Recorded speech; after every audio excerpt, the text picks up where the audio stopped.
What's up, everyone, and welcome back to episode 300 of the Empty the Benches podcast. Mac, my friend, how is it going? Happy 300 to you, my friend. Happy 300, dude. Yeah, quite the accomplishment we've got here in front of us, and I think we've got an awesome episode for all of you listeners out there. Very excited about this one. Definitely. We have an awesome interview guest. We were lucky enough to be joined by Alan May, former Washington Capital, now current member of the Caps broadcasting team. He talks about his playing career, what it was like to see, a young Ovi, what it was like to go up against some of the tough guys in his day. So just a fantastic chat for you guys that I know both of us really enjoyed. Yeah, I mean, I always say anytime we get a guest on, I end up learning all kinds of stuff that I had no idea. You can do whatever research that you want to do, but I learned a ton today from Alan May that I didn't know about him. And it was just a really interesting interview. He's got a lot of great stories and a lot of great advice. He was kind of getting me fired up at certain points. I was like, dude, I'm ready to run through a freaking brick wall right now. With why am I writing this down? Dude, yeah, just with some of the positive affirmation stuff he was talking back. Right. I was like, dude, this is hell yeah. Yeah, some of the stuff he was saying about his former coaches, and you guys will hear all about this in the interview, but it was the positive affirmations that he would hear from a coach and then write down and stuff like that. I thought that was really, really cool to hear from, a guy that had a career like he had. Yeah, I mean, the only difference is he's saying those things over and over again to himself back in the day so that he can fire himself up to go hit people in the NHL and score goals and get in fights. I'm doing it to force myself that I can indeed once again go to my 9 to 5 on a Monday morning, despite how not excited I am about waking up at 8 a.m. or whatever it is. But, apples to oranges and, yeah, whether it's the NHL or just motivating yourself to do laundry, both of those equally big mountains to climb, right? That's right. It is episode 300, so in honor of that, QOTD, I want to hit you with who are 3 of your favorite guests that we've had, and then 3 dream guests you would like to have before we get to 400. Oof, okay. All right. We'll do favorites first. We'll each do favorites, and then we'll each do dreams. It's hard to even remember it. I'm sure I'm going to think of another guy that I forgot to mention later, but I mean, the first that comes to mind for me, just because he was the first hockey jersey I ever had, and just grew up watching him. Having Ole Kolzig on this show was I was super nervous, and I was my God. I don't even think I interviewed him that well because I was so nervous, but it was just an honor to have him on, and that was one of the moments where I was just really proud of us as a show and happy about how far we've come and everything. That was a big one for both you and I. I remember Harrison saying at the time, can you two calm down a little bit? Because I think we were both just it's, it was our guy. It was Ole the goalie, from those late 90s, early 2000s Caps teams when you and I were going to the games as, little Rugrats and stuff. So, that's got to be up there for me. I always go back to the Rob Ray one just because that guy had me laughing the entire time. And the stories of him of hitting a guy in the face so hard, the eyeball pops out. And then the story, of course, it's funny we're talking about this now with the Sabres, being back in the playoffs and legit good right now, of the fan hopping the glass and running in front of the bench and him just grabbing him and, turning his mouth into mush for the next, 2.5 minutes. But Rob Ray's another one for me that always that was an early one too, but that was a good one. I think another one that would come to mind just because it was one of the first, I think early on we got a lot of minor leaguers, which are awesome because they sometimes have some of the best stories, even more so than some of the pro guys. But one of the first real household names we ever got was Chris Versteeg. Yep. And I think that was just a super fun interview. He was also just one of the nicest guys and super open book. And, that was something that I'll never forget, was interviewing him. Yeah, a two-time Cup champ as well. I think that might have Exactly. been the first Cup winner we had on the show, I and think so. Yeah. yeah, guy had two of them. I always remembered that draft day story he told where he was like Yes. waking up on his front lawn and like his Exactly. mom was kicking him or something. She's like, the That was a NHL's on highlight. the phone. Like, Yeah. oh man, that's a nightmare scenario. Yeah, Yeah. so many of those OGs like, having Zach Fucali on the show. That was really cool. Just hearing about his time with that legendary Mooseheads team. That was a lot of Yes. fun. Guys like Danny Cristo talking about that iconic video of him doing the USA Hockey is do or die chant after I think it was the 2010 World Juniors. That was incredible. Um, Eric Fair, another really, really good one we had. And, unfortunately, a guy ended up getting his ring with the Penguins, but I still think it was really cool, hearing the story about, I think like Mario was, that video of Mario celebrating his goal when the Penguins were in the Cup final that year. I think it was 16, if I'm not mistaken. But, obviously another a former Cap as well that just had a really cool story and like a really cool upbringing and path to get to the NHL. Yeah, no, absolutely. I was thinking about Fucali too, because that was another like kind of one of the first ones that paved the way of like, hey, we should try and interview more people Yeah. like this and just shoot our shot. God, if I had to pick one more that really stands out, um, I might go a little off the books into obviously we've had a lot of tenured players and stuff, but truly I think that the Joe B Yeah. interview was such a interesting one from like a broadcast perspective, from a working in hockey, shout out working in hockey perspective. And just from like a learning about how, there's so many kids out there that like Alan, like you guys are going to hear in this Alan May interview, talk about how, all you want to do, whether you're working or playing, is something related to hockey because it's just you're obsessed with it. And I remember feeling that way as a kid too. And I think that Joby interview, he really talked about like how to get involved in working in sports in general. And he just had a lot of good advice. And it was a very good interview. It was, you can watch a Caps broadcast and you can see how detail oriented Joby is. I mean, he is Yeah. so good. He is such a consummate, professional, and he preps, I think, just better than anyone else in sports does. But when he like broke down how like he would have like the legal pad out as a kid and he is like writing what's happening on the Yeah. game, or like his friends are in the driveway and he's calling it like in real time, even from a young age. I think that's just a level of dedication I was not familiar with at that point. Uh, Absolutely. Another one that always stands out to me, another former Cap, but I just think the story's really cool. I know it's in his book, but the Aaron Volpatti interview was really, really cool. Obviously Yes. everything that went in with his accident when he was younger and then still making it to the NHL, and, how that just kind of changed his focus on everything, I think is something that a lot of, people around that like middle, high school, college age could really benefit from if they read. That's a top 5 for me as well. Yeah.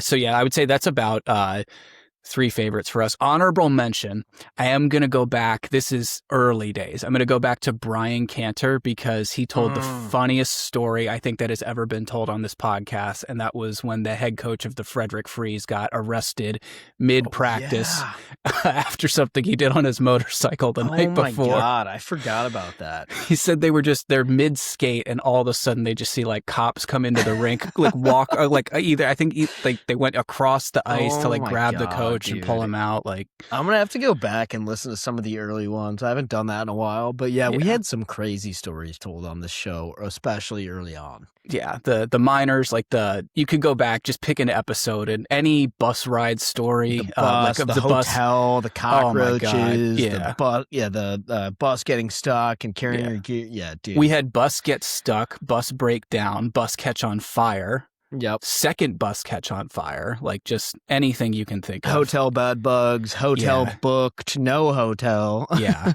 Oh, Jesus. Yeah. No. But get those guys a beer. They deserve it. But right. 3 dream guests, if you had to think just rapid fire before we get to 400. Okay.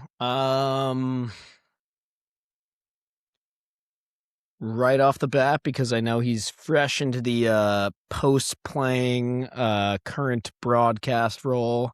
We got to get Osh on here Yeah, one of these days sometime soon.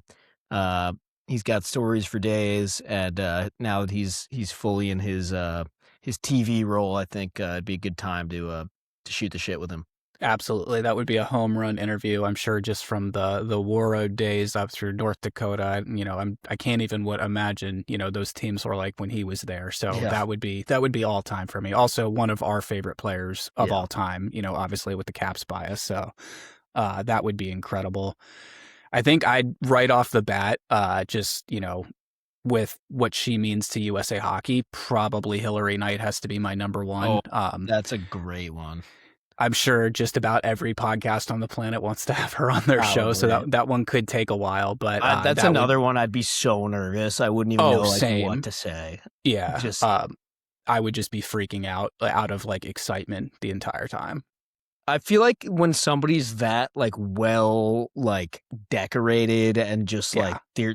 the achievements that they've had Yeah. in their life go so far beyond anything I could even hope to do with my own life. It's just Yeah. like how am I even in the same like virtual room with you right now? Yeah. Like I feel like I should apologize every time I ask you a question. Like I Yeah, don't mean to inconvenience you, but like how right. are you so awesome? Yeah. Any Um others that you can think of? God, I mean, yeah, I could probably list like 100. I'll only do one more Caps one just for the sake of switching it up a little bit. But That's I good. another one I want to throw in is I would love to get Bruce Boudreau on here sometime. I think we all know he's just a hilarious guy, and the stories he tells on other shows and stuff are second to none. So Yeah. that'd be He another good one. briefly did the intro for the show as That's well. right. He did. Yeah. Yeah. I think that one's I think both the ones I said are realistic before Yeah. 400. I really do. Absolutely. I would hope so. Yeah, that's the one that then we reached out. He was coaching for the Canucks at the time, and we reached out Yeah. to their PR, and they were about as cool as you expect the Vancouver Canucks PR team to be, and just said absolutely not. Yeah. Yeah, no, Bruce would be hilarious. I will also only go with one former Washington Capital, and I'm gonna go with Mike Green because Ooh, just to hear about like that would be a the young fun one. guns Caps days, we all know what that team was capable of off the Yeah. ice and on the ice. I would be Yeah. equally excited to hear about both parts of that. But Oh my God. him, Backy, Semin and Ovi just running around like the DuPont Circle area. I'm sure those stories are incredible. So I would love to hear some of those from him. Yeah, dude. I mean, just a true like childhood pillar, childhood hero Yes. of growing up and getting into this game. Yeah, That one would do numbers for me personally. definitely. No, that would be an all timer for sure. One more. I'm gonna go ahead and say, there's a few I'm deciding, but do you have yours? I think I do. Give me yours while I ponder for one more second here. Pierre Maguire. Wow, that's a Yeah. great one. Yeah. I That's a like just great one. because the memory recall on him and the stories and how many different things he's basically been at eye level on the ice for, whether it's coaching or, Jordan Eberle's World Junior goal against the Russians, just stuff like that. I feel like his recall and his analysis on some of that stuff would be incredible to break down. Okay, well, I'll kind of copy you a little bit, but in the same way I said about my three faves that we've already had, I think I said two guys who are former players, and then a broadcaster. I'm gonna go ahead and say Gary Thorne. Oh man, I know dude, that that would like be all time. nowadays people associate him more with baseball, but some of the most iconic hockey calls of all time, and in one of the most special eras of the NHL too. Absolutely. I would just love to hear a little bit about just, the baseball stuff too and his advice for, young broadcasters and stuff like that. But I would just love to hear like his memories from from the off the floor on the board shit and just, the yeah. the Ray Bork Cup race, like Yes. just Yeah. Oh man, no, those would be insane. That would be very cool for both of us, not just, from growing up listening to him, but obviously the Orioles Yeah, connection as Orioles stuff, well. of course. Yeah, That would be awesome. I can't argue with that at all. That would be all or time. just Doc Emmerich too, if he ever wanted to do something like this. Why not both? How about it, Yeah, Doc? yeah, Come on. yeah. We can talk about the Hershey Bears for hours. We all know that's your real favorite team. So let's go ahead and we're not going to filibuster anymore. We're going to throw you guys over to Alan May now. So enjoy, because we know we did. All right, it's now my pleasure to welcome onto the Empty the Benches podcast, Alan May. Alan, thanks so much for joining us today and taking some time. Yeah, great to be with you, Mac and Nick. My pleasure. Well, we always we like to start most of these interviews off with pretty much the same question. So why don't you take us back in time and tell us what your hockey origin story is? How did you first get into the game as a young man, and what are your earliest hockey memories? Well, God, it's a long, long, long time ago. And I think it started back in the 60s when I started playing. I grew up for a brief time, about 4 years, inside the Arctic Circle, about 100 miles away from the Arctic Ocean. And my parents were out of town and they left me with another family that had two boys and they played hockey.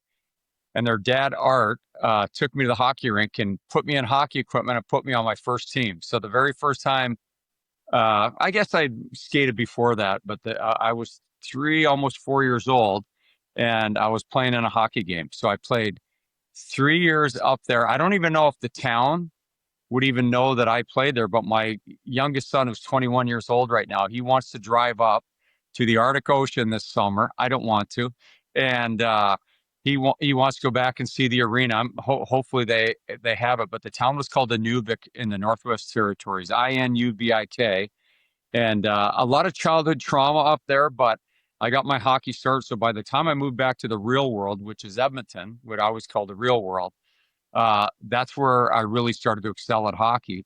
And I think by the time I got to Edmonton, it was my fourth year of hockey and maybe the first or second grade. And I think I scored every goal the first couple of years that I played. So, and it wasn't because I was better. It's just because I'd already been skating quite a bit.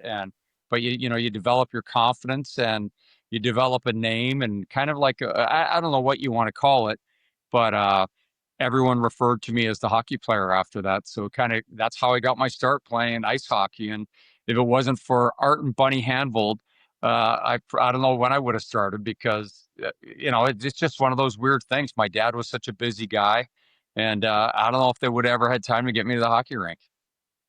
Who was like one of those guys that stood out to you, whether it was a pro player or maybe like just like an older sibling or friend that you tried to either emulate or like model your game after? Well, you know what? There was really no one in my family that ever played hockey, and my dad was from a farm family. My mom was a small town family somewhere else. But just watching Hockey Night in Canada growing up, and just seeing how incredible it was. But the great players in the game when I was growing up, first and foremost, it was Bobby Orr. And then I grew up in Edmonton. They started the Alberta Oilers, I believe, in 1972. My timeline may be off, but I think it was a 7-year pro hockey league, and they were called the Alberta Oilers. And my dad or my uncle took me to every game where I didn't have a game. And you just walked up to the box office window, they put in their order, and they'd actually type your ticket as to where you sat. And watching the Alberta Oilers, at one point, they became the Edmonton Oilers, and my first favorite player with those guys was a guy named Al Hamilton, a defenseman. And I think he was a Hall of Famer in that league, and certainly in Edmonton, an old Edmonton Oil King. And then I watched the Edmonton Oil Kings of the Western Hockey League, actually called the Western Canada Hockey League back then. And there were two guys there that I loved, Johnny Rogers and Darcy Rota. Darcy Rota ended up having a heck of an NHL career. And then the Oilers got Gretzky, but by the time I became full bore Gretzky fandom, there was a guy in 1972 that I fell in love with, and that was Bobby Clark. And so I grew up wanting to be a redheaded diabetic with no front teeth, and because of Bobby Clark, and I was finally able to tell him some stories about how much trouble he got me into during my childhood, and it was incredible. So now I'm just waiting for my Clarky jersey and to go with my Gretzky jersey, and I'll be complete. That's awesome. So, I mean, just to go through a little bit of your timeline, you early 80s or in the WHL, and then by the end of the decade you've had some taste of NHL action. Do you remember any one particular moment where you were kind of like, this I might actually be able to really take this all the way?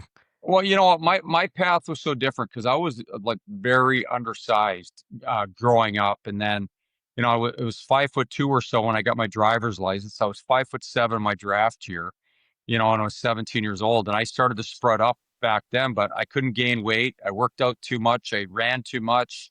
I played on 5 lacrosse teams at a time, and no matter how many calories I took in, it just wasn't happening. But I used to skate with a group of guys at an arena on the outskirts of Edmonton. And there was all types of NHL players that would skate out there. And there were Western Hockey League stars and, kids that eventually became first rounders and second round, like really good hockey players that skated there. And, it's funny. I was telling the story today, actually at the Capitals office. And I said, all these people now come up to me and said, I used to skate with you. And I said, I wasn't a big deal back then. I was just another guy trying to hang with the big boys. And, it's funny. Then I realized, I guess I kind of was a big boy for a little while, like, cause I played in the big leagues and I had a pretty good minor league career. And, but you get to that point and then, I played in the Saskatchewan Junior League the majority of my career. And I put up about, I was trying to calculate that maybe 1,200 or so penalty minutes in that league and played in the All-Star games, was a 50-goal scorer.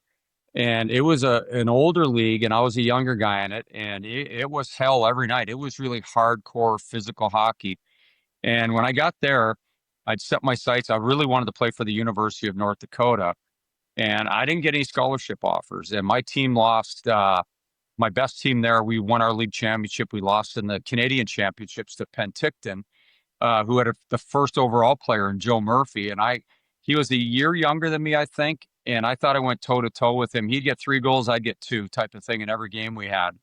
And I was kind of bitter and had a chip on my shoulder. And, when my junior career was over in the Western Hockey League, I played with a broken finger and a broken thumb all season long. And it hampered shooting, stick handling, and everything. But I knew I could play. And I got just a random phone call one day from a guy named Rick Dudley, who was recruiting players to the now defunct International Hockey League. And he told me I was coming to try out, and I went and tried out. And I was, in my opinion, I was the best player in the training camp, the toughest player in the training camp. And I got cut. And he said he was going to park me somewhere. Back then teams had unlimited NHL contracts. So the Rangers had something like 180 contracts at one time paying. And, they were owned. I don't know if what I think was Universal or Paramount or, like some monster conglomerate. And, they were paying players not to play hockey and big salaries, even more so than some of the NHL players. And there's a Washington Capital prior to me that made out of Canadian University hockey that made the New York Rangers. Out of their training camps used to have like 200 guys in them.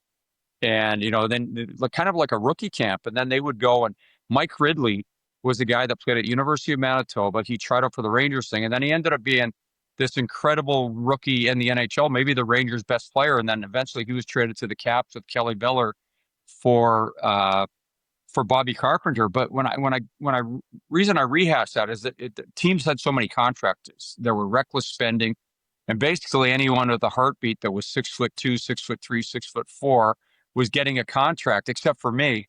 And the reason I got cut from that team in the IHL is they were taking three players from 3 teams: Buffalo, the New York Rangers, and the LA Kings. And they were taking the guys that weren't good enough to be in the American League, and teams used to share their American League squads. And then you'd have to find other places for them to play. And somehow in that training camp, Rick Dudley conned me into playing in a thing called the Atlantic Coast Hockey League, which was the precursor to the ECHL. So when I was there, and I thought I was the best player in the training camp, and I thought maybe I'm delusional. I might have had the most goals in camp. I might have won the most fights. I might have, I was good. But I was like, man, what's happened? I couldn't believe first of all, I was kind of always pissed off I was never drafted. And then going down to that league. And the great thing about that league that I went to, he said, I'm going to send you there for 3 weeks. I'm going to get a bunch of these guys bought out and sent home, and then I'm bringing you back.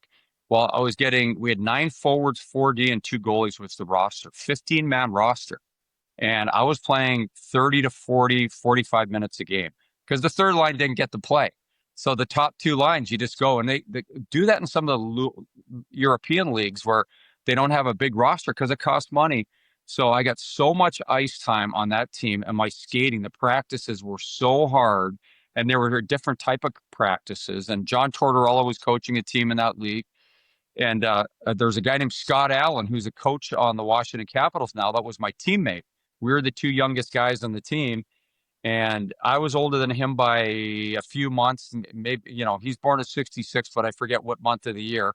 And he and I were the two young guys. And somehow at the end of the year, I started to think I can play. And I got called back up to play in that other league. And I said no, because I knew I was improving too much. And I knew I'd be able to find a way to get into a training camp the next year. And then it was at the end of that year, I played 4 games in the American Hockey League.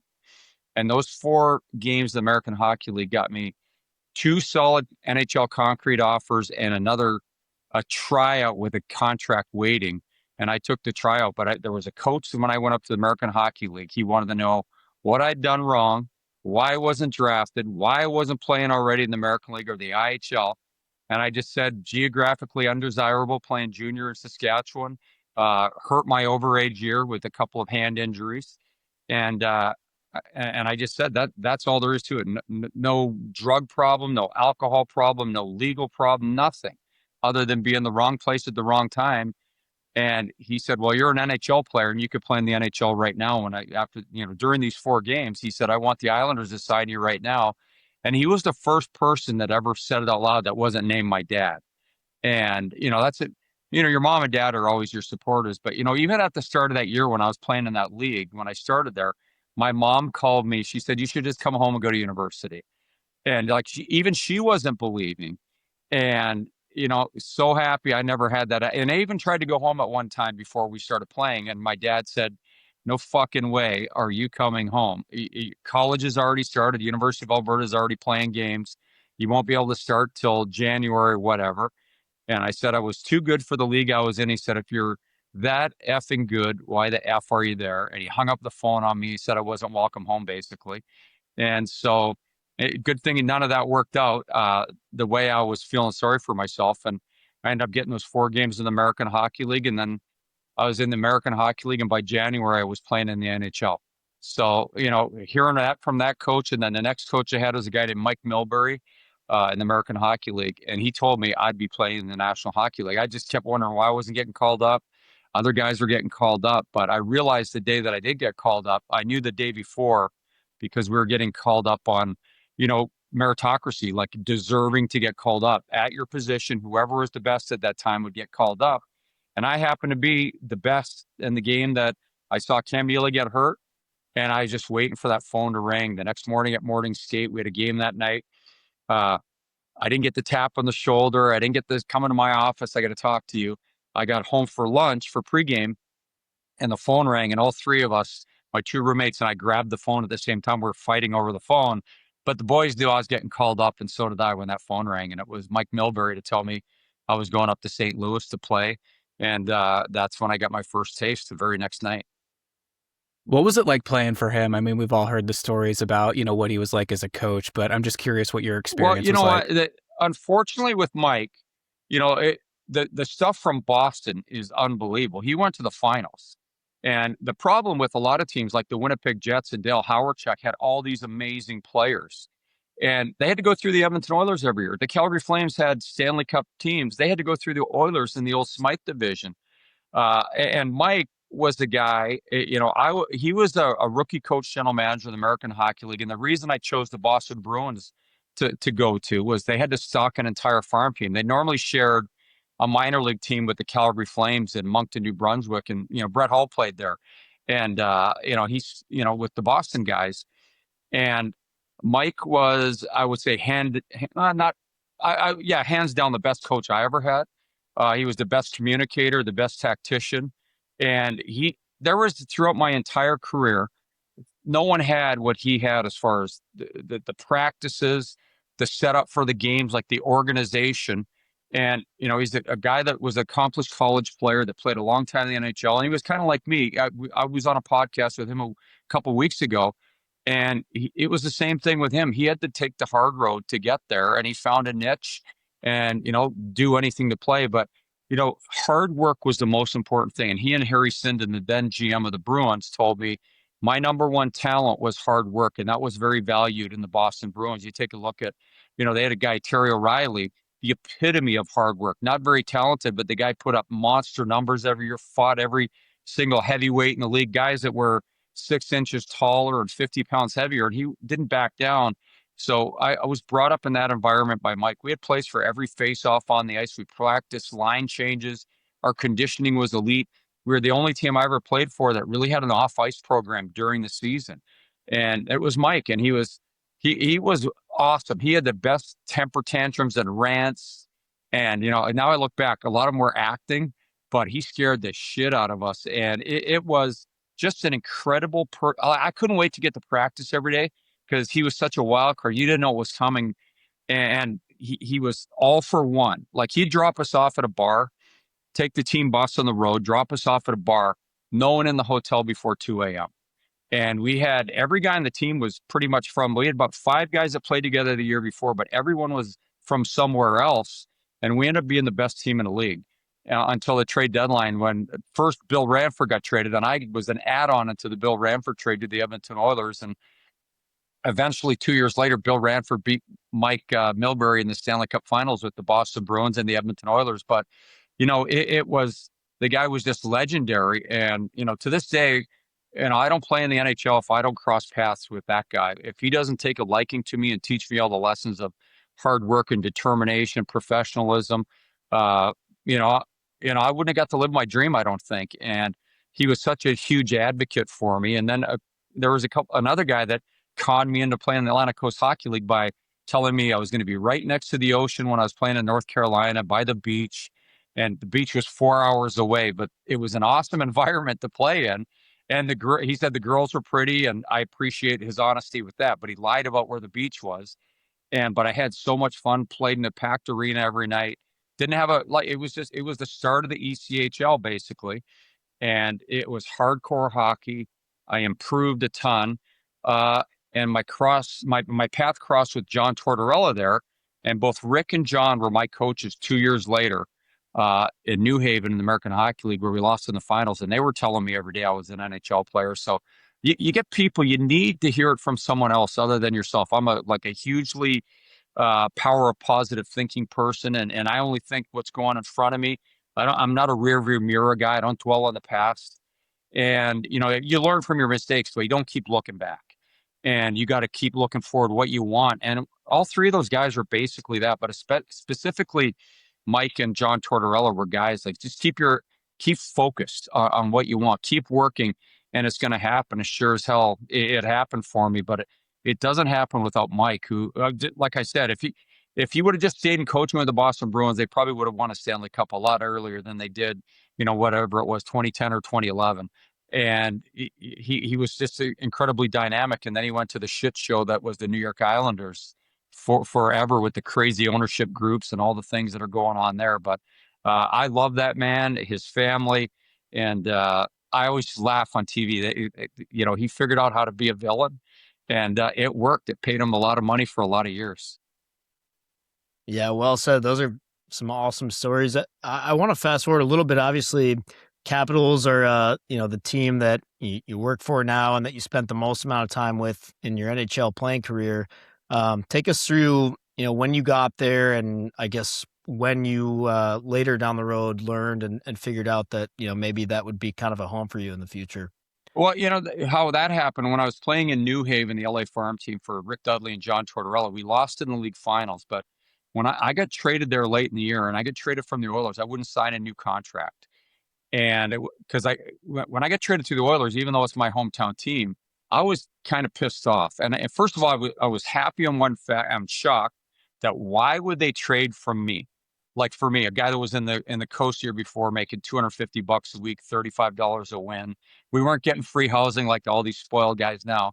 But I had so much fun and all that. But they didn't even know when they traded for me. They didn't even know I was from Edmonton. I was so far off, the radar.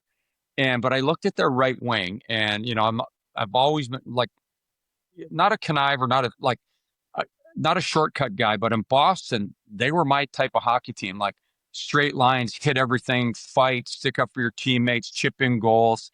And they had Cam Neely on right wing, and they had Rick Middleton, a phenomenal player back in the 70s, 80s, and the 90s. And, those are the top two guys. But I had already figured out you're going to be a role player. You got to find a way to be on a team.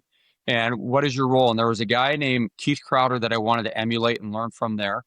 And there was a spot. And there was another buddy of mine, Lyndon Byers, who was like, often injured, but in and out of the lineup, a tough guy. And, but I'm not going to say a bad word about him. I loved him, and he passed away last year. But it was my team to make, and I got traded to the Oilers. They got Hall of Famers on the right side. They get Yari Curry. Yari scored 70 goals plus, 60 and 70 goals here. Then you got Glenn Anderson, same thing. Like a guy was, I think, 60 plus at one time, but a 50 goal scorer. These guys were amazing. And then their third line right winger is a guy named Craig Simpson, who's a 50 goal scorer. And then they got the toughest player in the league at that time, probably, in that category of three guys that would kill each other, Marty McSorley, before he started playing defense full time. And Marty weighed 100 pounds more than I did, basically 100 pounds. And I looked at that, and then I had a guy who was kind of a juggernaut for them that would go from center to right wing, Kevin McClellan, who scored probably the biggest goal in Edmonton Oilers history when they won their first Stanley Cup. So these guys were cemented, and I was primarily looked at as a right winger or a left winger back then. But, they always wanted you back then to be on a right shot, be on the right side. And when I get traded from them, and I knew I was probably going to get traded to the Kings, and I'd get sent to New Haven to start, and then I'd go up to the Kings. And I fit in perfect when I got to New Haven, and they weren't going to make the playoffs. And then we rattled off. I think we won like 10 in a row. And then we ended up going to the finals. But I was the key ingredient to make the team tick. And because, I don't know, I terrorized them for a couple of years in the American Hockey League. And there was something about their crappy old arena that was about 10,000 seats that I loved playing in. When you threw a hit, it sounded like drums just banging. And it was a lot like the old Cap Center, because when I used to hit guys there, the whole arena would erupt. And in New Haven, they were like a working class crowd, even though it's, Yale's in the center of the city. It's a hardcore hockey town. It was. And, the fans loved me, and I got juiced up playing there. And my best games that I played for that team were against the Baltimore Skipjacks, who at the time were the Capitals farm team. And those guys were scared of me, and I would get breakaways. And, my problem back then is I got into this rhythm where I lost my confidence on breakaways and I wasn't scoring. But I was getting them all game long. And, I was probably the fastest guy on our team. Usually in a game, I was so hyped to play and like through the roof adrenalized. And I played incredibly well there. And I don't think I ever had a bad game. We lose in the finals. We weren't even supposed to make the playoffs. And I asked LA to trade me when they signed a couple of old right wingers. And I didn't know where I was going. But when I got the call, I was at a teammate's wedding and back home in Edmonton. And I went home between the ceremony at the church and then the after party or reception, whatever you call it. And my dad called me when I got home, and I was with my then girlfriend, and he goes, "You got effing traded again." I was like, "What?" And he goes, "Yeah, the Washington Capitals are on the phone in the house." I'm like, "Shut up, Dad." And I go inside and I get on the phone with David Poyle and Brian Murray. And I was shocked how much they knew about my personal life and who I skated with in the summer. And just all of it, I was shocked. And then on Monday, the guy that was probably my biggest advocate with the Capitals was Terry Murray, who was the coach of the minor league team, who I was terrorizing. And he called me on Monday or I think maybe Tuesday. And the words he spoke to me that day, basically, I wrote them down and I read them every day.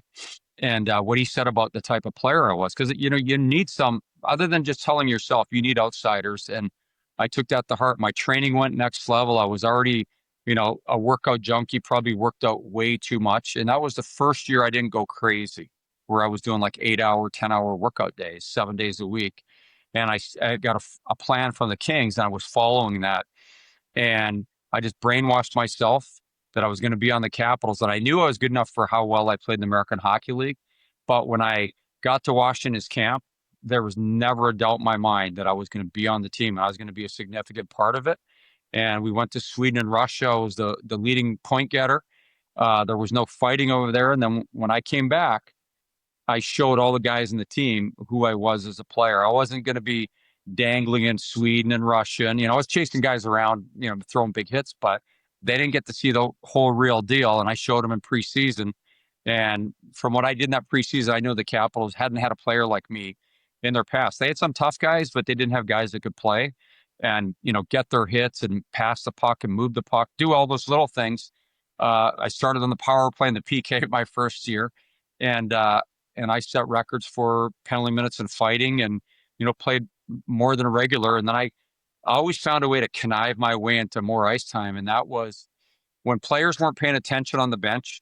If the center didn't go, I would jump and take the center position. I got it. And I would run out there. So I skated left wing, center, right wing my first year at the Caps. And I even played some defense in games because we had so many injuries. And that just all of a sudden they were playing me. They'd play me at left wing, center, or right wing. So I carved out that role on top of being, a physical player. So, that's really how I got my start. And they looked upon me as they never ever played me because, certainly I wasn't big enough, but to the one shift role, which was happening around the league and it got way worse years later. I played regular every game and I had, penalty kill time, power play time, and last minute of the periods. And, they used me legitimately and they hadn't had that. And we started to, all of a sudden, more players kind of in my ilk were started to be added to the team. So we had a pack mentality. So when we went into Philadelphia the first time, we kicked some ass and the Flyers had been doing it.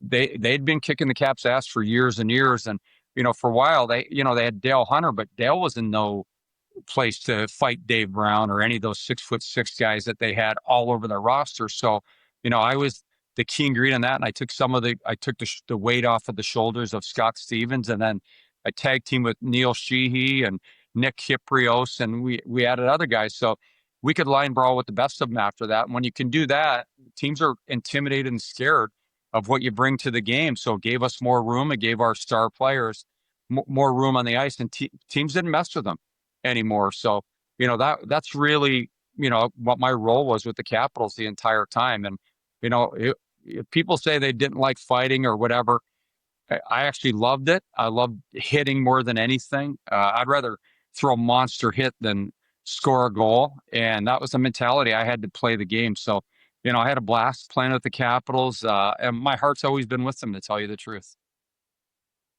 You mentioned the physicality and the fighting and stuff. That was such a, I think, valuable piece of your game. When did you really first realize that, like, hey, this is something that I've got that just gives me an advantage over someone else or lets me get into the opponent's head? Well, my dad was 5'2", and he was, bullied a lot as a kid and, and just, so I was taught, he thought I was going to be small. So he taught me to stick up for myself in a world of bullies. And so I never really feared anybody. And, he always said, you got to stick up for your friends, stick up for your family, whether it was playground or wherever. And so, I, was a protector of my sister, my mom, and, it was a different time in a different world where I grew up.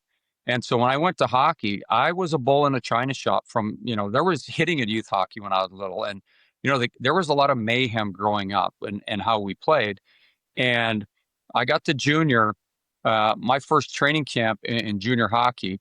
I dropped an NHL tough guy with an open ice hit and he attacked me and I beat the living daylights out of him. And that guy I think I was 145 pounds, 140 pounds at the time. And he was well in the twos. And I don't know if you guys know what the Tasmanian Devil was, but I was the Tasmanian Devil that day. And, and after that in training camp, guys were trying to test me. And I just wanted to play so bad that I would do anything. And I was a defenseman back then. And, I'd won the best defenseman in my league that I had played in prior to playing junior. And, I was, big shot, open ice hitter, really physical. And, it was just part of my game. And then I was so physical when I was playing junior that they put me up forward so I could forecheck. And, I developed into a really good goal scorer in junior hockey. And it just became part of, it was the hitting first and just being super ultra aggressive. And throughout the NHL, I would try to emulate guys that were that type of player and, learn what they were doing. And there, I was always picking guys that were way better than me that I wanted to emulate, guys that could still put the puck in the net, make plays, play, very regular.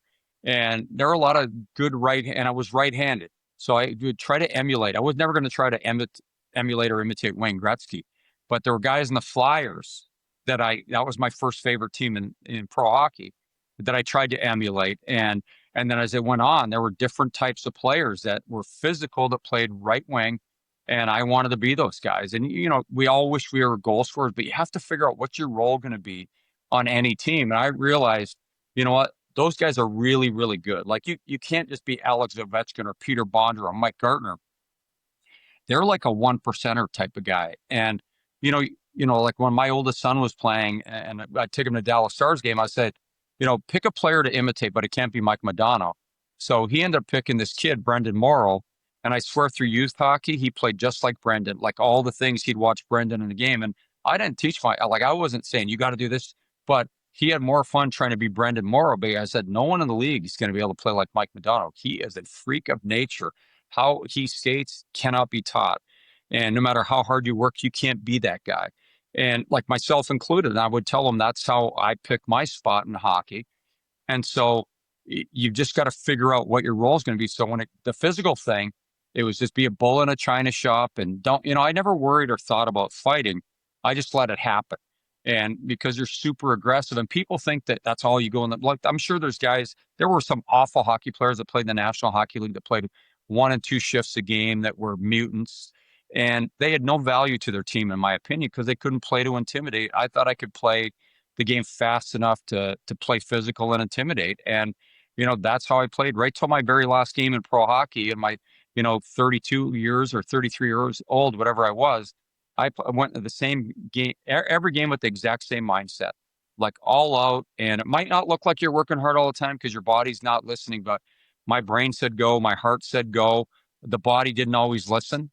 Kind of like Ovi sometimes, like the heart and the brain are always telling him to go, but sometimes the body just doesn't listen. The older you get and the more dinged up you are. But I know that every guy in the NHL tries their hardest every game. And I know that I tried, no matter how bad I played some night, I was giving my all. And it's funny, fans don't realize that. They think guys are lazy, but they're trying and they're listening to their coach and they're playing within the system, but they're going as hard as they can. And sometimes that's just not good enough and you just don't have everything in sync all the time. Yeah, well, we're not going to hold you too much longer, but I do want to talk a little bit about, what you've been doing lately with the broadcast team. And, obviously Nick and I are lifelong Caps fans, so we're a little biased, but I really do think the Caps have one of the best broadcast teams in the league between obviously Joe B and Craig, but then, you and Alexa and Carl and Johnny and Devontae and everybody else who subs in is great. But when did you know that, a lot of players, they go into the broadcast or they go into coaching? When did you figure out that you might want to do the TV thing and how have you liked it? Well, I never wanted to get into the real world. I wanted to be in the hockey world my whole life. And seriously, I was obsessed with the play by play and the color guys my whole life. Like I've loved the game, and I'm still addicted to hockey. I'm still watching every freaking playoff game there is, and I track all the leagues. I watch college hockey. I think we all do, except I think I am been so obsessed with it my entire life that I've had teammates that I knew more about them than they did sometimes. And like when I played with the guys that were on the U.S. Olympic team, which was on that Miracle on Ice team, that was probably one of the most significant moments of my life. Being a Canadian kid, I was rooting for the U.S. because Canada always sent very less than hot. They sent throwaway players. And I was in love with this U.S. team with all these undersized college kids and, true underdogs because basically all the other players were professional. But when they won that, I remember being at a friend's house and watching that game. And my friends were doing things that I never did. And I was the only one focused on the game. And I was so pumped up for that team and, all of those guys. And I played with Dave Christian with the Washington Capitals and I played with Neil Broughton. And when I get traded to the Dallas Stars from the Capitals, I think I scared Neil with how much I knew about him and told him how much I loved him as a kid and, all of it. And I've been playing against him for what, 5 or 6 years by now. And I just couldn't believe my third NHL game. I was playing across the ice from him when he was in Minnesota and I was with the Oilers. And I was just in awe that I was on the ice with Neil Broughton. And, it just, there's been a love of the game. And, those US players meant a lot to me, even though, like I said, a Canadian kid. And then, Wayne Gretzky and going to every Oiler game when I didn't have a game. My dad bought season tickets for real the day they got Gretz in the WHA. My dad said, "This is our ticket to the NHL. We'll be in the NHL next year. We get the best player that's ever lived." And he was only 16 or 17 at the time. And I don't know how my dad knew so much about Gretz, but I guess the people he hangs out with and all that, he had already heard the Gretzky stuff from the media types. But I always said, well, when I'm done coaching, or I'm going to go from getting fired as a coach to broadcasting and back and forth my whole life. So I had already set that, and I thought it was a pretty good interview when I played. I read a lot, and I didn't want to ever sound like all the other guys. And I thought I got better as time went on, and I gained confidence. It's really easy to get interviewed. It's harder to do the interviewing, and I know that from experience. And even the great ones out there, they're like that. And like Alexa, who I work with, is amazing at interviews, and she's been doing them since she was like a little kid. And so you got out there, and years ago, I was trying to get back into the game somehow. I took myself out for a little while, and I wanted to get back in. And I didn't want to live in a different town every year and make my wife and my kids move every year. So I got a call out of the blue from the NHL, the head of broadcasting, and he wanted me to do a semester at Quinnipiac, like through Blackboard, and then a couple weeks on campus. And I did that, and it gave me so much experience that people don't get. And most people don't realize that the first time Craig Laughlin broadcast a hockey game, like worked in TV, he was broadcasting a game. And he actually had to do these solo coaching sessions on a whiteboard. And I've got the first game that Locker ever did, and he was actually awesome because he went for it. And but he didn't have any training, and people, no one really helps you because the people that you're working with, they've never been holding the mic or in front of the camera. So I got a little leg up on Locke, and I was still nervous and somewhat shy because I wasn't being asked the questions. And we did all these different roles. I did a baseball game as play-by-play on radio and not like a Mets game. Was interviewing baseball players on the field as part of this program. I was in the studio hosting talk shows, and I was being an analyst, a host, and all of these things. And when it was all said and done, the professors at Quinnipiac said, "Oh, by the way, you'll never do any of these things that you did this week. The only thing and all the things they trained us for, and they were teaching us how to use the IFB and the microphone and have people talk while you're talking at the same time. You're getting instruction as to what you're going to." And they said, "You'll never do any of this stuff." I've done every single thing. I've hosted. I've done every single thing except for play-by-play. And because of that thing, and I've always said I'm the worst person in the world the first time I try something. The second time, I feel like I've done it my entire life. And that gave me such a leg up on people. And then that went to the NHL offices, and they were at a broadcasting symposium. And John Shannon was the head of broadcasting at the time, and he was promoting me to NHL teams. And next thing you know, I was doing first day in TV. I'm working on the NHL network with no direction, and there's 4 cameras in the room, and you're wearing makeup and you feel really stupid because you're wearing makeup, and a lot of it at the NHL network back then. And fly to Toronto. I'd leave my home in Dallas at 4 a.m., hop on a plane about 5:15, and be landing in Toronto by 8:30 in the morning, and then go in a studio to meet 40 or 50 strangers. And you just, the first day was like an 8-hour day on TV watching 14 NHL games. So you just learn to stay focused. And then, one of the things, the guys I work with, like when I worked with TJ, is I said, no matter what you say, it took me years to realize this, and an old boss said, no matter what you say, you're always right. And I said, if we're on set and we disagree, we're both right. And he's looking, I said, you have to have the conviction that you're right, but you know what? Do it with conviction. And be matter of fact. And it's okay to disagree, but we're still agreeing on the same thing. We're right. We can, yeah, it's just like looking at painting. You both see different things, but it's the same painting. And you can have he was more of a finessey player at times, but really he was a bull in a china shop that didn't fight. I was a bull in a china shop that fought and didn't worry. I certainly couldn't play his type of game because I wouldn't be allowed to. And then he wouldn't be allowed to do my type of game. But we both see hockey differently. And we have disagreements about power plays and penalty kills and board play, but we're still saying the same thing in different ways. And so when I got that conviction, I started to improve at broadcasting. And then the other thing is, my boss that I had when I first started at Comcast Sports, she said, Alan, be the guy that's throwing things at the wall and swearing at the TV, watching the game and swearing at the players and the coaches. And they're pissed. She goes, be that guy, but drop the F bombs. And and just remember that stupid little thing with the red light on, it's a camera, and that camera doesn't have any feelings. It's not judging you. It's just capturing you. And so don't be scared of the camera. Don't think about who's watching. He said, just talk to the camera. It's just a damn inanimate object, basically. And and once she told me that, I was like, yeah, she's right. It's just like talking to yourself in the mirror and just believe in yourself. And I've always been well prepared. And so that started TV. And I was lucky enough that, my bosses at Comcast, they said, you can say what you want and you can, and we'll back you up and you can, take over the shows and, your opinion matters and how you want the shows to flow. It's your job, not the host. The host will direct traffic, but it's your job to basically create the content of the shows. And I kind of took ownership of the shows way back at Comcast, and then we became NBC Sports.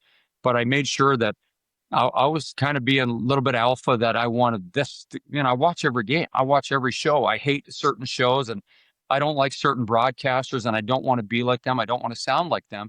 I don't want to use the weekly catchphrase or buzzword. And there's something going on in the NHL right now where McDavid said it's been a pillow fight in the Pacific Division. I said I would never use pillow fight because all these guys and they're calling it pillow fight. I go, no, it's called parity, and no one can get ahead because it's so even in that division right now. And so I refuse to use it. I wouldn't say it on air. I regret that I said it to you guys, but I don't want to sound like the other guys. I just want to be me. That's not how I speak. And, I listen to guys on the radio and I'll be yelling in my car at NHL XM guys for their bad takes. And then I'll fire off text to people how pissed off I am. But I love the game. I love the people around the game. It's been amazing for me and my family. And I've been real lucky. I grew up watching Wayne Gretzky. I got to play with him briefly. I got to play in the Oilers, score my first NHL goal. But I got to cover Alexander Ovechkin basically my entire television career. And for that, I feel very fortunate and blessed. What was that first reaction like when you first got to either watch him play or saw his first couple games in the league? Were you just like everyone else where you were like, this is something no one has seen before? Well, I started to hear about him, and then when I first saw him play, it was at the World Juniors back in Grand Forks, North Dakota years ago, and he was a freak.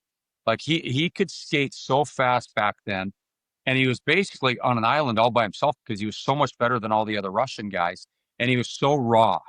And, he was just like an undeveloped, racehorse that just flew out there. He was super fit. He was jumping in the air physical and jumping when he scored. Russians are very stoic and they didn't really show all that emotion. I feel like sometimes Connor McDavid's an old school Russian because he really doesn't let out, like Ovi, we all know how much he loves goals, whether it's his or the other guys. Like it's a party. Mark Messier was like that. Gretz was like that. And, I wish Connor McDavid, I'm an Edmonton guy. I still love the Edmonton Oilers. I wish Connor would enjoy the game more. But the first time I saw I'm Ovi with in you. those games, I go, I don't know how long this guy's going to last. He's nuts. He plays so hard. And then watching that first Capitals game with him, put on the show that he did, I couldn't believe how fast he was. And then a few months later, I saw him with my oldest son for the first time. And I think he scored his 27th goal that night. I think 27 or 28. And we were sitting about 10 rows up across from the bench. I couldn't take my eyes off him. And he used to lower down so much when he got going, and he was unstoppable. He only stopped himself, and no one on the team could keep up with him. Like it was like the Caps, if they would have had like 5 really good players at that time, they would have been incredibly dangerous right off the bat with Ovi because no one could keep up to him and no one could match his skill or his speed or just everything he brought to the game, his physicality. And I remember meeting him that night after the game. I went down to the dressing room And he came out, and they must have said this former, Caps players out there. And, they brought me the gift basket with all these different things that probably like gloves and things like that. And for me and my son and a whole Capitals kit. And then Ovi came over and said, here. And he didn't know jack English. And the only thing he kept saying to my son, he said, what's up? What's up? And my son, we were both in shock how big he was. And like, I'm almost 6'2". He was towering over me, and he was nothing but muscle. And it just blew me away. And a couple nights later, within 3-4 days, he scored that crazy goal in Phoenix and, rolling around. And we were watching that together, my son and I, and we were just an absolute, like, what the hell is this guy? And then to be able to cover him a few years later, and they won the President's Trophy that first year. And I started working for the Comcast in 2009, and just being there in the arena for opening night that season against Boston, I was just mesmerized by him. I couldn't take my eyes off, and for so long, I just kept saying, I can't believe how lucky I am to cover this guy. And people don't realize, hopefully this lasts a long time. I didn't think he'd be able to last that long because he was so physical. I figured at some point he's going to nail the board so hard that everything's broken, and or he's going to get caught on a hit by some mutant, the fellow mutant, I should say, because sometimes I just go, that guy is a mutant. Like, he was so fast and so physical, and some of the big hits that he threw, some of the big hitters in the game where they hit each other and just kind of fell backwards themselves, and it was just amazing. So I've been lucky, and I've seen the evolution of where his game has gone. I saw it with Brett Hull. They slow down a little bit. Like I said earlier, the body doesn't listen all the time, and eventually, it makes it hard. But look at this guy; he's a freak. He, at his age, at 40, 21 seasons in, 32 goals, 32 assists, 64 points, most goals in the team, most points in the team, and it's the least he's ever played. And he hardly got used how, in my opinion, should have been used. And, the power play's been the same for so long. And, he could still get 50, in my opinion. If he comes back, I'm going to say 40 plus. And he's going to be healthier if he does come back. So, I'm just the biggest fan of his. And I remember telling Nikki Backstrom years ago, I said, if the team's going to win, you guys all need to get in line behind Ovi and support him. And Nikki says, I do. And I said, well, that's what we need. You guys got to kick some ass. You even got to kick some ass to some coaches to get this team pointed in the right direction. Sure as hell, those two guys did it with, Holtz and Carly and, that group of guys that won in 2018. And I would say my all-time favorite and best hockey moment, and I watched Oilers hoist Stanley Cups. I get to play in the NHL. That run was the best time of my life in hockey. June 7th, 2018, watching Ovi hoist the cups, the greatest thing I've ever seen in my hockey life. I think that makes three of us, but we've got a lot less yeah, we just choices didn't play to in the choose NHL. Yeah. But, I just look at it. It's been incredible. So I've been doing this for 17 years now, 17 seasons.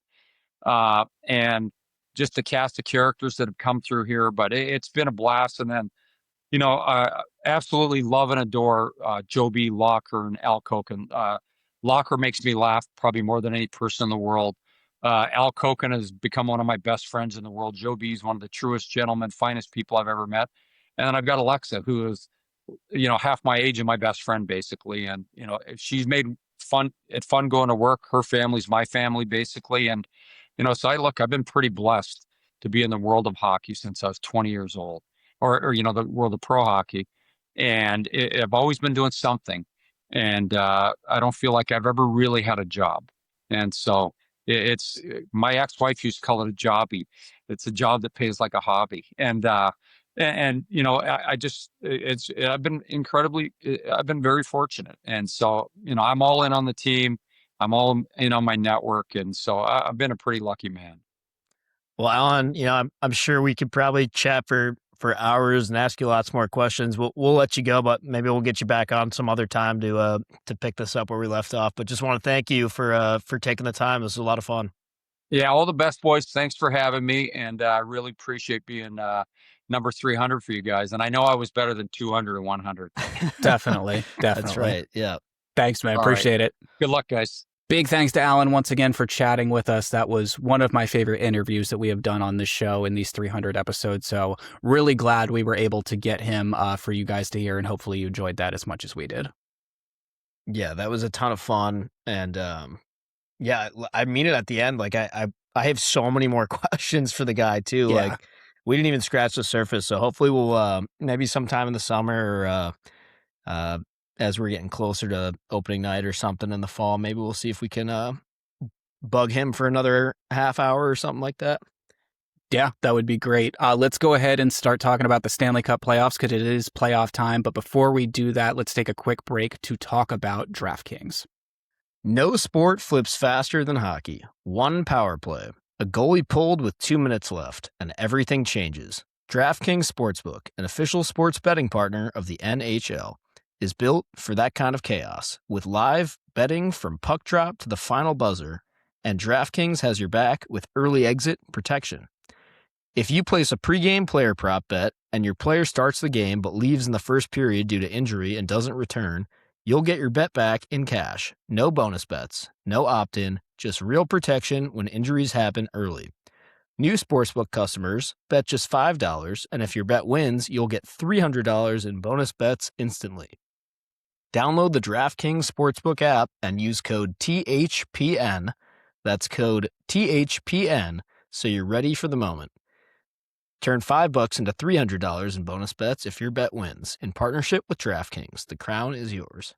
Gambling problem? Call 1-800-GAMBLER or 1-800-MY-RESET. New York, call 877-8-HOPE-NY or text HOPE-NY. Connecticut, call 888-789-7777 or visit ccpg.org. On behalf of Boot Hill Casino in Kansas, wager tax pass-through may apply in Illinois. 21 and over in most states. Void in Ontario. Restrictions apply. Bet must win to receive bonus bets which expire in 7 days. Minimum odds required. For additional terms and responsible gaming resources, see sportsbook.draftkings.com/promos. Limited time offer. Alrighty, it is the most wonderful time of year. Happy Stanley Cup playoffs, my friend. Have you been enjoying what you have seen so far over the first weekend? Oh, dude, I think we were treated to a couple of awesome first couple days. Not necessarily all of the current leads in all the series that I want, but I can't argue with how exciting most, not all, but most of the games thus far have been. No, it's been great. I thought it was a great first weekend. There's definitely some that I think were more exciting than others. Yeah. We'll break these down series by series, but some of the crowds, and one in particular, which we're going to get to in a little bit, but have just been incredible. So I'm really glad to see that. I think it's cool that we've got some teams that haven't been in the playoffs recently that are starting to mix it up. So without further ado, let's go ahead and get into what I thought has been hands down the best playoff crowd we've probably seen in the last 5 years, at least from anyone. Probably. And that's the series that has the Buffalo Sabres against the Boston Bruins. So one of, I think, the craziest game ones we've seen to kick off a first round series. Boston has like a 2-goal lead with just about 5 or 6 minutes left. The Sabres end up tying it and taking the lead with I can't even remember, like a minute or two to go maybe. And then they end up, getting the empty net and finishing it off. But just a crazy turnaround in Buffalo. And that place just went, not even waiting until the puck dropped before the game. That place outside the arena went absolutely ballistic. I'm sure you saw those videos of people just going nuts. Absolutely. And honestly, the Sabres didn't have much going at all that whole game. It was pretty sleepy in there to start the third period, just not a whole lot of belief. The announcers were saying it too, like you could, for a fan base that's so passionate and back in the postseason for the first time in so long, if you had the audio up in there, you could like feel the tension and the just like the overall like stress and anxiety from that crowd being like, shit, like we're back, but we're not fucking doing anything. We haven't even scored a goal yet. Right. You could feel that tension. And as soon as that first goal went in with I think around 8 minutes left to go in the third period of that game, you could already feel it brewing. You were like, oh shit, okay. All we needed was one. And it didn't take long, and they just started pouring it on. That was some of the most exciting couple of minutes of the third period we've seen in the postseason in quite a while. No, the crowd pop on the third goal is just oh my God. all time. And I think, it's not just the crowd. Look at what it meant to those players when they're not only when Tage ties that game, but when Samuelson scores to go ahead. Those guys are celebrating like this is a conference final playoff series, not game one, round one of, in the Eastern Conference. So, Buffalo leads that series 1-0. We have game 2 in that series is about to get underway here in just a couple minutes or so. That'll be yesterday, the day you guys are listening to this. But any predictions that are totally going to be right by the time everyone is hearing this for game 2? I said it before the postseason started, and I'm going to double down. I think that the Boston Bruins will be lucky to win one game this entire postseason. And if they do, it'll be because Jeremy Swayman stole them one. He tried to do that in game 1. And it didn't even work. He did. So he got most of the way there, and his team couldn't help him close that one out. So, I think whoever wins game 2, I'm not worried about it. I think the Sabres are going to win this series in 5.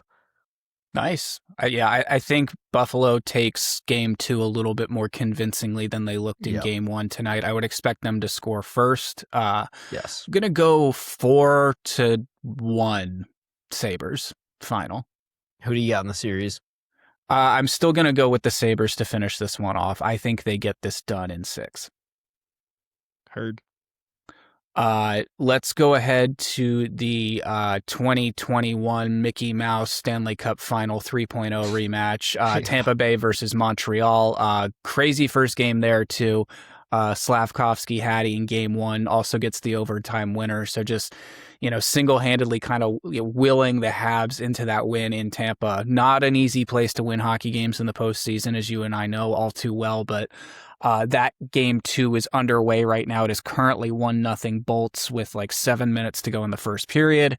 But what have your impressions been from this series so far? It's I believe it has potential to be the most competitive, just game in and game out. I don't think there'll be any blowouts in this whole series. And I just think that what we saw in game 1 is a perfect kind of prediction or marker of what we can expect for the rest of the series. Tampa is, it's very interesting to me. They are my Stanley Cup pick, but I don't necessarily think they're invincible. That is a beatable hockey team, as we saw the Habs do that. But I also think that, and this, if that team gets rolling and if that team puts its nose to the grindstone, I don't really know that there's much anyone's going to be able to do to slow them down. Absolutely. And not to take away anything from Montreal, because I thought they played a very good game 1. And, obviously what Slav did was fucking awesome, fun to watch. But Tampa also got in their own way a little bit with the Gensel, a veteran guy like Gensel taking that penalty late in the third period. You end up at the box. They score on the power play to win it. Shit like that. It's mistakes that can be cleaned up and can be taken and probably will be cleaned up out of their game, knowing John Cooper. So, good on the Habs to be able to capitalize on that mistake, but they're not gonna make a lot of those mistakes. So, no, I totally agree. I think a John Cooper team, they're gonna clean that up. They're gonna come out guns a blazing tonight. Like I said, they already have the lead. So, and I kind of expect Gensel to score or have a game after the way that went. Yeah. Let's go ahead into what has totally been our favorite Habs series. In 7, by the way. I'm gonna say I don't know if I've given my official picks for everything, so I'm gonna give them as we go.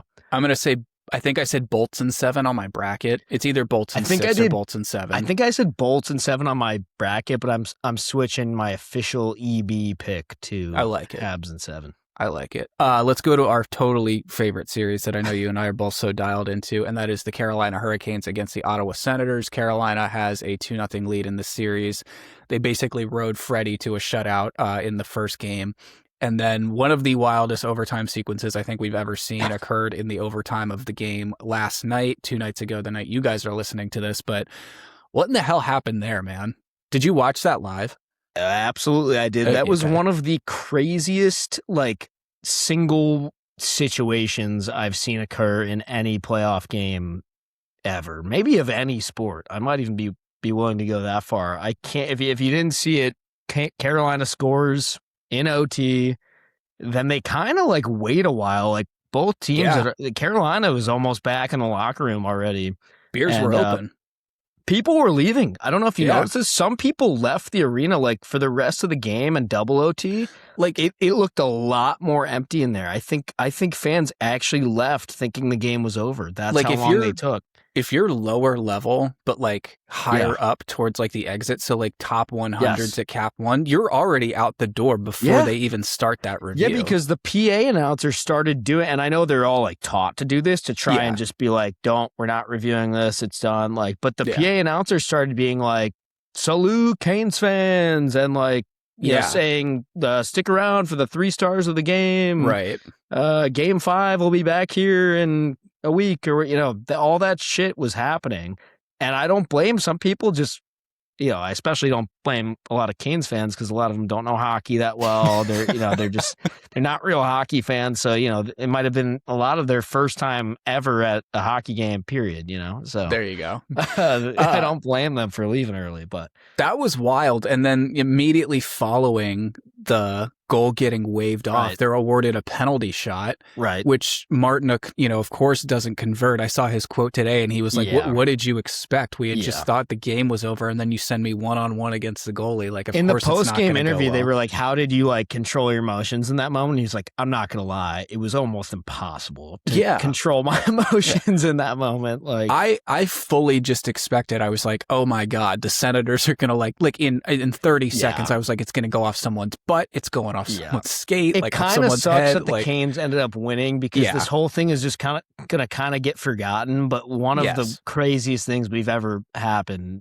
seen happen happened, and I don't want to forget that. No, and I think both of those teams are kind of gonna feel the same about it. They're going to go, you know what, I'm kind of glad that happened in game 2, not game 5 of a series where this is tied 2 apiece, like where that could really just flip the momentum. Will say for the rest of the series, though, I'm a little worried that's the type of loss, the sense that it's so hard to come back from something like that, like all that bullshit happening. So, you know, they obviously got to get the next one. But yeah, do you think they need 2 at home to survive, or do you think they can get by with 1? I do think they need 2 at home, and I kind of thought that the Sens would take 1 in Carolina, and I did so too. that's why I had more faith in them. But the way this has gone so far, I think again, going to switch what I picked in my bracket. It's looking to me more like a Carolina and 6 at this point. Yeah, I'd have to agree with you. I have them going to the conference finals, I believe, so that's kind of I think that's what I have as well.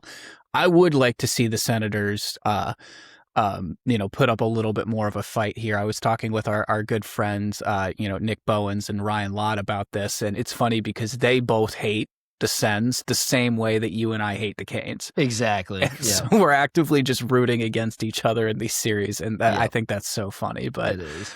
Let's go over to another series that I know you and I are just actively rooting against to begin with, and that is the Pittsburgh Penguins and the Philadelphia Flyers. This is a lose-lose if you're Mac or myself or anyone from the DMV area that doesn't like PA sports, but Philadelphia goes into Pittsburgh and steals the first 2 games. How are we feeling about that? Because I think Penguins fans, I feel like the pucker factor is starting to hit them right about now. I'm seeing, you know, our buddy Leo made a video about it today for Chuck and Fists. So do you think they're in panic mode right now, or do you think they're just a little bit nervous to get this started? I think they're in full panic mode, and I'm honestly pretty shocked. I'm not going to lie. This is not at all how I saw the first 2 games of this series going. Flyers look pretty good. I got to hand it to them. I knew Martone would be an immediate factor in this series. That has not surprised me. What has surprised me is the Philadelphia goaltending, and just like the lack thereof of any kind of firepower from the Penguins. I haven't seen any of the big guys be scary. They were showing Malkin on the bench last night. He looked just dead as a doornail. He looked like he had no interest in being there, wanted to kill everyone. Insane. So that whole sequence, like where they're just zooming in on the bench, I was dying laughing. This is, I'd feel like the Penguins would have been like, you know, We're happy to play Philly, Battle of PA, whatever. I remember you and I having this conversation with Harrison about who he would rather play. And this is what I was worried about. If you're a Penguins fan, this Flyers team they waited until the very last minute to get hot, but they did. And they got hot at the right time. And they just went into Pittsburgh and punched the Penguins in the mouth in both games.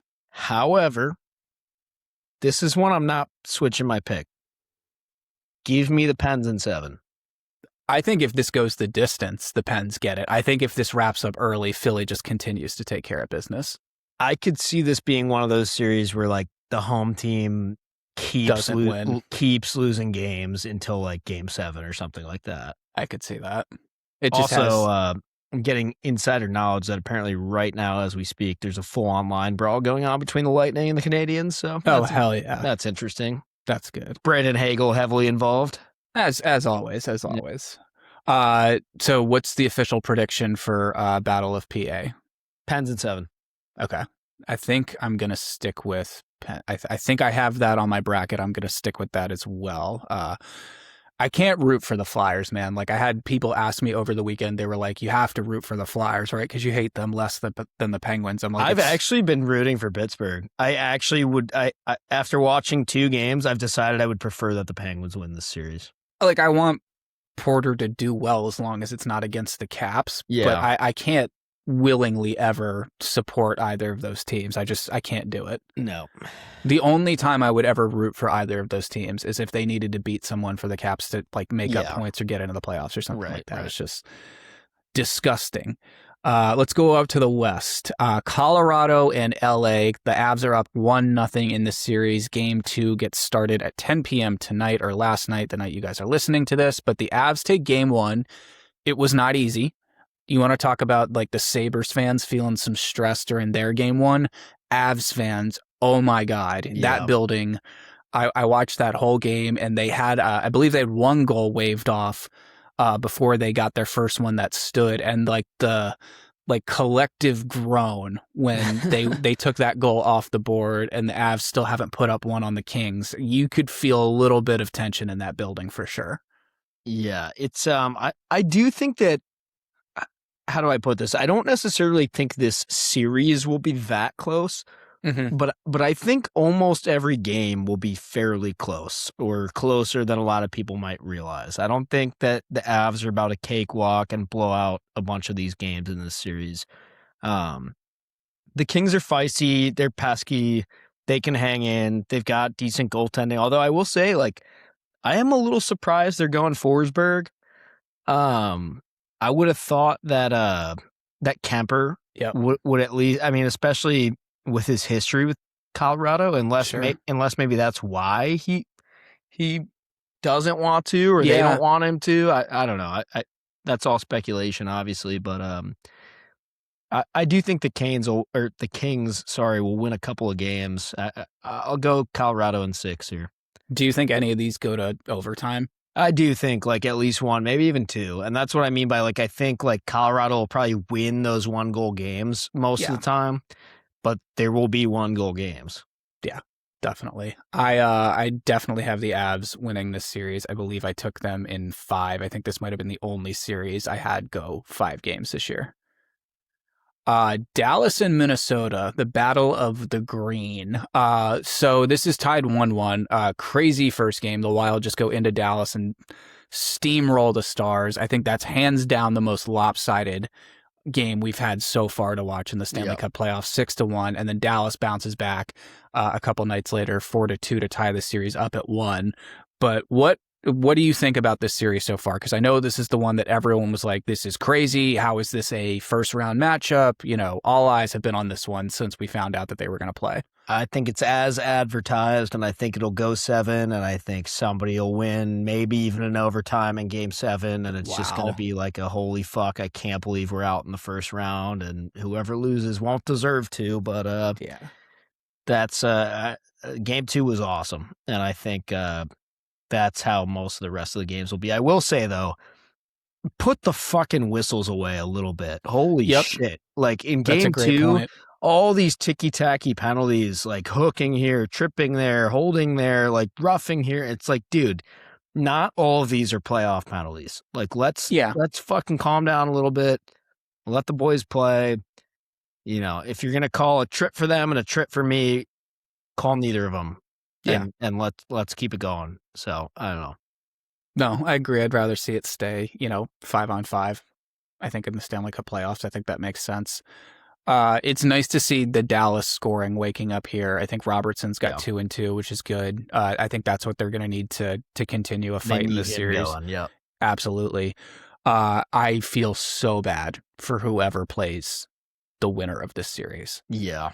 Because not only are they going to have so much momentum, they're going to be battle hardened after round 1. And I very easily could see the winner of this series just catching fire and going from there. I completely agree. I fully believe the winner of this series will be in the Stanley Cup final. For sure in the Western Conference final, but definitely. Official prediction for this one? Wild in 7. I have to agree with you. Let's go ahead to the expansion bowl, the Vegas Golden Knights and the Utah Mammoth. Vegas is currently up 1-0 in this series, led by Nick Dowd, first star of game 1. How about that for the guy? You love to see it. It's one of the only things that could ever get me excited about the Vegas Golden Knights. But even with that happening, I was not happy that they won that game, and I will not be rooting for them to win this series. Utah, they fought hard in that game. However, going into the third period, I was like, they're going to lose this game in regulation. I've just seen this episode before. That's okay. You know, they're learning a little bit here. I fear they're probably not going to be able to win this series. Vegas is just one of those teams that even though they didn't have the best year, they just find a way to kind of turn it on when it matters.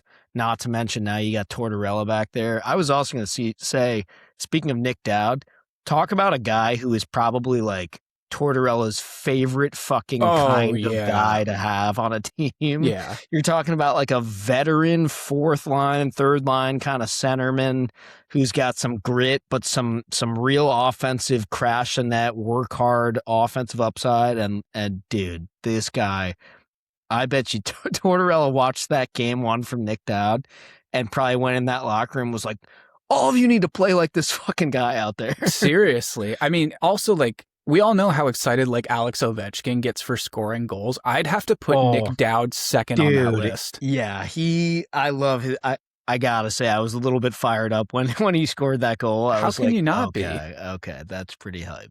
Super happy for the guy. Now just turn around and come right back home, buddy. But I would agree with you. I don't really think the Mammoths, I think they've had a great year and their players, a lot of them, guys like Schmaltz, Cooley, they've all taken a step forward and they're really cementing a future there. I think that's great. I think this team will be in the playoffs next year. But when you look at the roster that Vegas has and you look at the roster with what that team has done, like, I mean, you've got Jack Eichel, who is now a Stanley Cup champion and an Olympic gold medalist. Guy knows how to win. And then you bring in guys like Rasmus Andersson at the deadline just to, shore up things a little bit.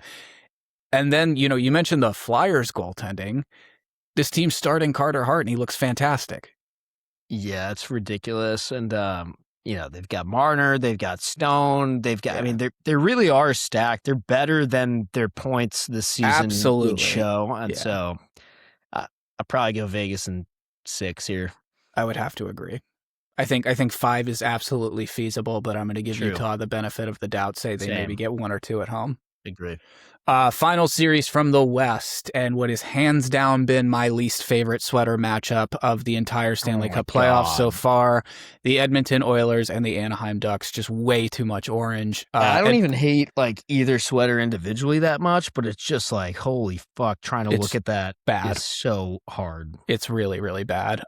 So Edmonton leads 1-0. It was not easy for the Oilers. They had to deal with a 3-goal second period from the Ducks. I don't think the Oilers even tried to play hockey in that period. And then, they only take the lead in that game with, just under 2 minutes to go. So definitely a stressful one, but I still think the Oilers are the better team in this series, even though I'm going to say Ducks in 7. I'm also going to stick with Ducks in 7. Nice. I love the firepower on both teams. And if anything, I think the way that the Ducks played game one tells me that they can win this series. I agree. I think they were in there, they were hanging around, they were exploiting weaknesses that the Oilers have and that we've all said that they've had for I don't know how many seasons now. But I'm right there with you. I also think the Ducks are young and talented enough that they can have individual players sort of break one of these games open at some point. And obviously I'm saying that opposite, Connor McDavid and Leon Draisaitl, and, we all know what they're capable of, but there's definitely some youth on this Anaheim team. And if we look at what's going on with just the youth movement in the NHL, I think it's absolutely reasonable to expect these, 19 to 23-year-olds to be able to contribute in the Stanley Cup playoffs. I couldn't agree more. Yeah. So official pick, we're going Ducks in 7. Quack, quack. Nice. I like it. Now just go back to purple and teal and solve all the problems. But that takes care of the Stanley Cup playoff matchups. Any other brutal sweater matchups you've had to deal with, or? I don't like a lot of them. The Battle of the Greens, not great to look at. Much better from Dallas. I like what they're doing. Yes, agree in general. Love both uniforms in general, but together, not great. The Hurricanes and the Senators was pissing me off because those god-awful Hurricanes jerseys kind of look like, when they're zoomed out, what the Senators trim looks like on their black jerseys.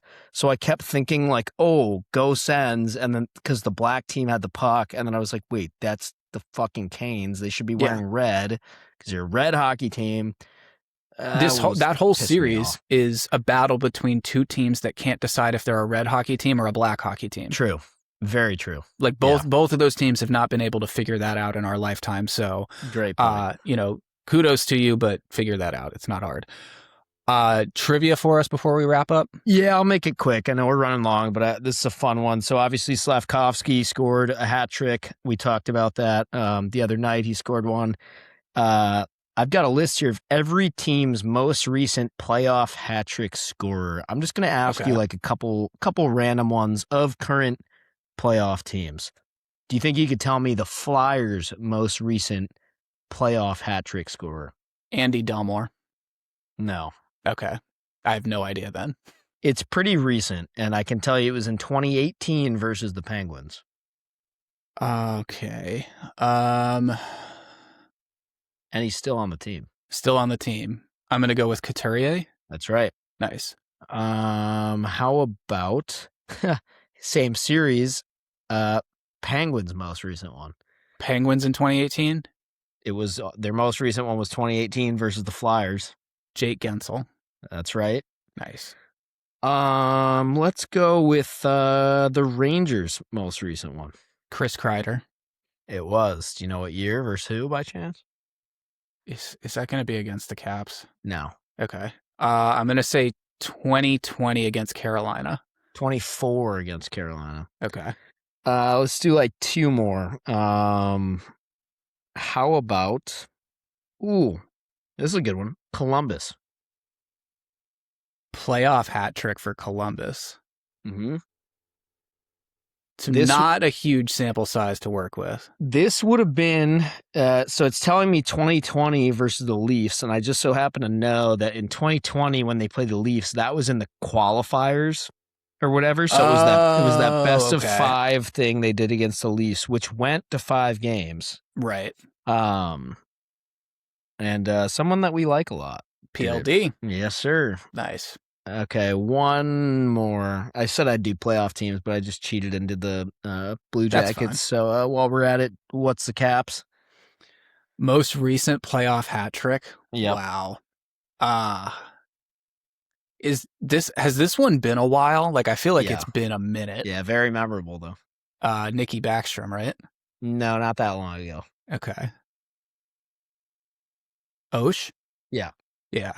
Against the Pens, right? Yep, 2016. Yeah, game 1, I think, wasn't it? Yep, the wraparound in that OT, had to be reviewed. And he did the point. Yeah. I'll never forget where I was for that one. We were at my buddy's apartment in Towson. We were supposed to have a pregame with a sorority that night, and they got so mad and half of them left because there was just a semicircle of guys around the TV that would just not break away from it. And it was That's totally the way the worth cookie it. crumbles. Yeah, not mad, no regrets. No, not one. I just regret losing that playoff series. But yeah, that no, that was but- good. Yep. That was tough. Anything else before we wrap up here, man? I know we've gone long, but hey, it's It was 300. worth it. It's $300. Yeah. Shout out Ellen May. Shout out the Stanley Cup playoffs, and Yeah. shout out you and I and all the people who make the Empty the Benches world go round. Yeah, thank you guys so much. Liking, commenting, sharing, subscribing. It means the world to us. It lets us continue to do this and other cool things. So we really appreciate it. And here's to the next 100, my friend.